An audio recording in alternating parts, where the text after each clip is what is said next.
কোথায় এসে পড়লাম।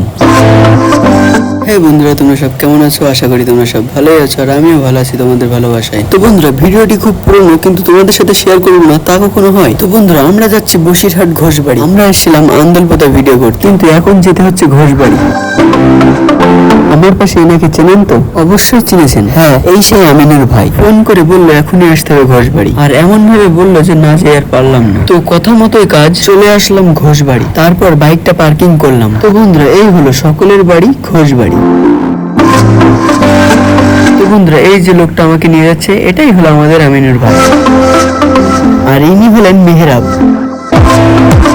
তোমরা অনেকেই হয়তো জানো না, আমিনুরের ভিডিও এডিটিং, আমিনুরের যাবতীয় কাজ আমিনুরের ছোট ভাই মেহরাবই করে। তো বন্ধুরা, অনেক কথা হলো, অনেক সময় বসে অনেক মজা করলাম। ঘোষবাড়িটা আমিনুর ভাই আমাকে ঘুরিয়ে দেখাচ্ছিল। তারপর আমাকে নিয়ে গেল যেখানে স্কেটিং প্র্যাকটিস করে। ওখানে যেহেতু আমি একদম অবাক হয়ে গেলাম, এত ছোট একটা বাচ্চা স্কেটিং করছে, ওর সাথে আমি একটু মজা করলাম। আমিনুর বললো যাও একটু স্কেটিং করে আসো, কিন্তু আমি ভাবতে পারিনি স্কেটিং করতে গিয়ে আমাকে এইভাবে পড়তে হবে। আমি পড়ে তো গেলাম, কিন্তু আবার একটু নাটক করে শুয়ে পড়লাম। তো বন্ধুরা, এখানে পড়ে যাওয়ার একটাই কারণ ছিল, এই জায়গাটা অতিরিক্ত স্লিপ, আর আমি কখনো এমন জায়গায় স্কেটিং করিনি। দুঃখের বিষয় বন্ধুরা, আমিনুর আজ স্কেটিং শুটাই নিয়ে আসেনি। আমিনুরের শরীরটা খুব আজ খারাপ ছিল, এই জন্য স্কেটিং করেইনি। কিন্তু আমি এত দূর থেকে এসেছি বলে এক ভাইয়ের কাছ থেকে স্কেটিংটা নিয়ে আমার সাথে স্কেটিং করলো। এখানে অনেকে স্কেটিং করছিল, আমরা সবাই অনেক স্কেটিং স্টান্ট করলাম।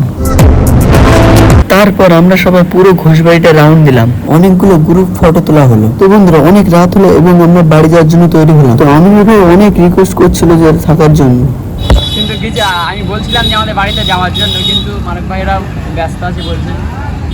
তারপরেও চলো থাকো।